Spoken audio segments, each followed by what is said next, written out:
आपका स्वागत है हमारे अपने YouTube चैनल केमिकल टेक्निकल में। फ्रेंड्स, आज के इस लेक्चर्स में हम बात करने वाले हैं बेंचरी मीटर्स के बारे में, जो कि फ्लूइड फ्लो के मीटर्स होते हैं। ये हमारा फ्लूइड मैकेनिक्स का 18 लेक्चर्स होने वाला है। इससे पहले वाले लेक्चर्स अगर आपने नहीं देखे हैं तो प्लेलिस्ट में जाकर के देख लीजिएगा। बहुत ही अच्छे से कंटेंट प्रोवाइड कराया गया है। अगर आपने देखे होंगे तो आपको अच्छे से समझ में आ रहा होगा। तो आज के इस लेक्चर्स में हम बेंचरी मीटर अच्छे से डिस्कशन करेंगे। तो लेक्चर्स को शुरू से लेकर एंड तक अच्छे से देखिएगा। और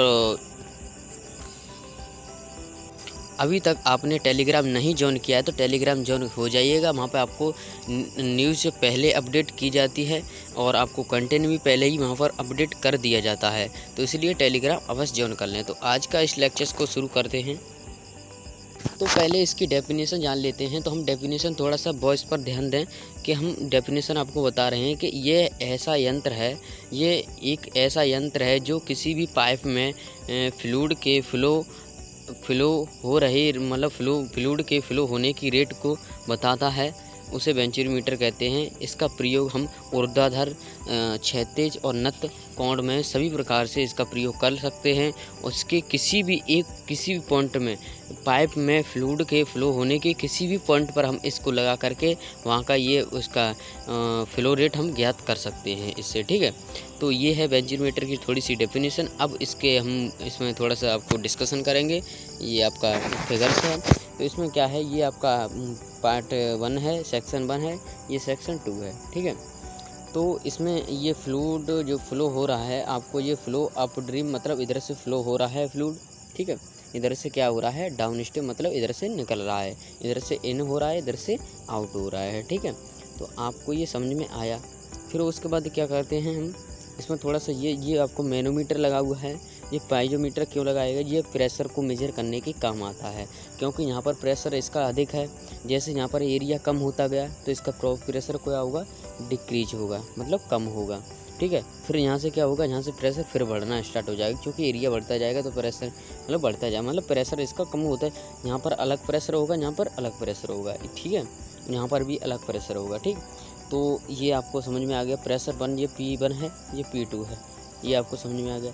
ये कन्वर्जन कौन है, मतलब ये कन्वर्जन कौन बोलते हैं, और ये यहाँ पर ये वाला थ्रॉट बोलते हैं इसको, और कन्वर्जन कौन, डाइवर्जन कौन है। ठीक है, और ये आपका क्या है, एग्जिट मेन, मतलब यही पॉइंट है कि इधर से फ्लूइड अपन निकल रहा है।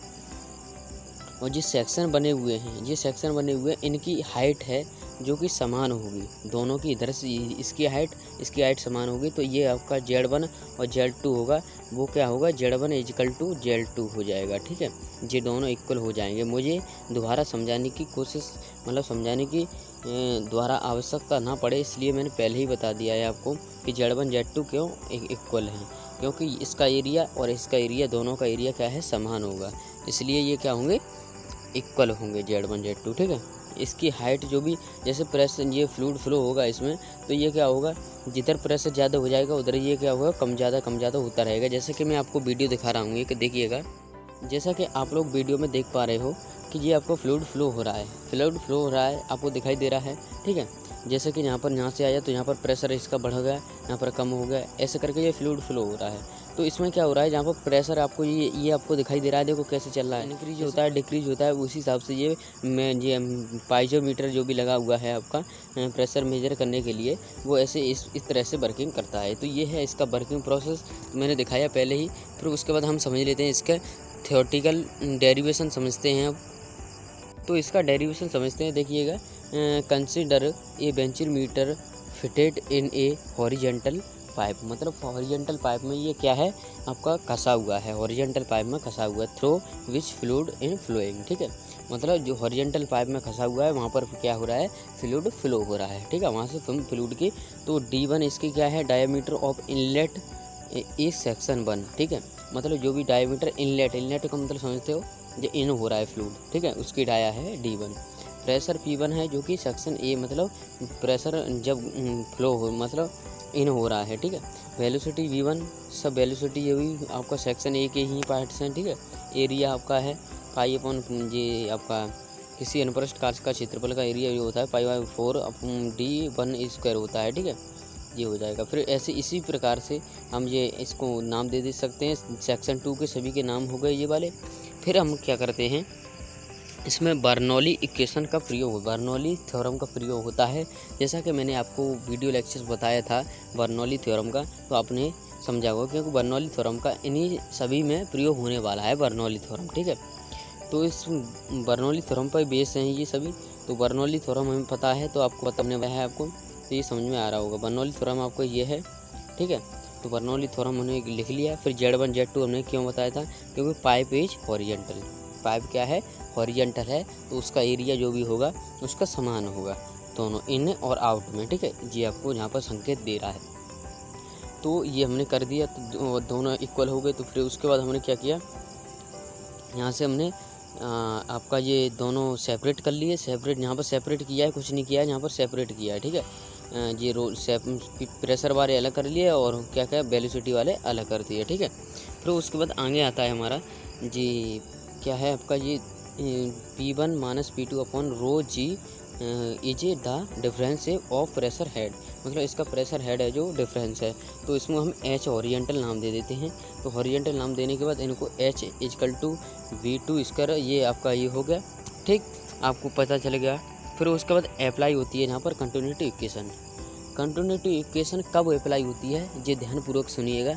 जब भी हमारा कोई भी फ्लूइड लगातार फ्लो हो रहा होगा, तो वहाँ पर कंटिन्यूटी इक्वेशन प्रयोग की जाएगी। मतलब लगातार फ्लूइड फ्लो हो रहा है, उस लाइनिंग में लगातार फ्लूइड फ्लो हो रहा है, तो वहाँ पर कंटिन्यूटी इक्वेशन का प्रयोग करते हैं। ठीक है, तो ये आपको पता चलेगा कंटिन्यूटी इक्वेशन क्यों प्रयोग की जाती है। तो कंटिन्यूटी इक्वेशन मैंने लेक्चर बताया था, आपने नहीं देखा है तो देख लीजिएगा प्लेलिस्ट में जा करके। बर्नौली थ्योरम का नहीं देखा है तो उसका भी देख लीजिएगा।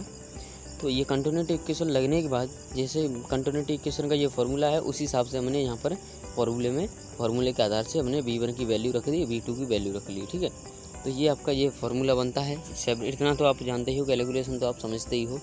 इतनी समझाने की नौबत ना आए, मतलब आवश्यकता ना पड़े, क्योंकि आप डिप्लोमा के स्टूडेंट हो।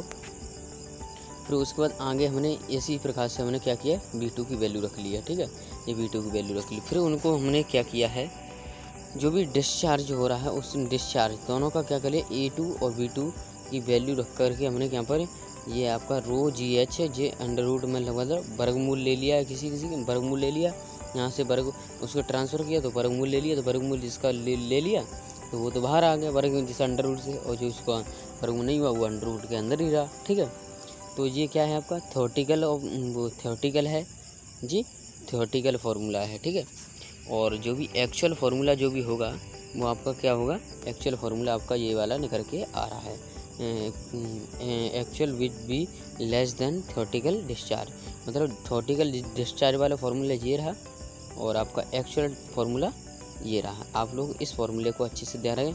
और CD = क्या है आपका कांस्टेंट है। ठीक है, बेंचमार्क कांस्टेंट है। ठीक है, इसका नाम है कांस्टेंट ऑफ डिस्चार्ज। ठीक है, डिस्चार्ज ऑफ कांस्टेंट कैसे भी कह सकते हो। अगर हम कोई भी प्रोसेस लगा रहे हैं तो उसमें आपको कोई ना कोई लॉसेस तो ज़रूर मिलता है, तो उसमें हम क्या करते हैं, लॉसेस में हम क्या करते हैं, कांस्टेंट ले लेते हैं। कांस्टेंट मान करके हम उसकी वैल्यू निश्चित रख देते हैं। तो इसकी वैल्यू आपकी होगी 0.96 से लेकर के 0.98 तक होगी। ठीक है, इसकी वैल्यू आप लोग इस वैल्यू को दिमाग में बैठा लीजिए। 0.96 से 0.98 तक इसकी वैल्यू होती है।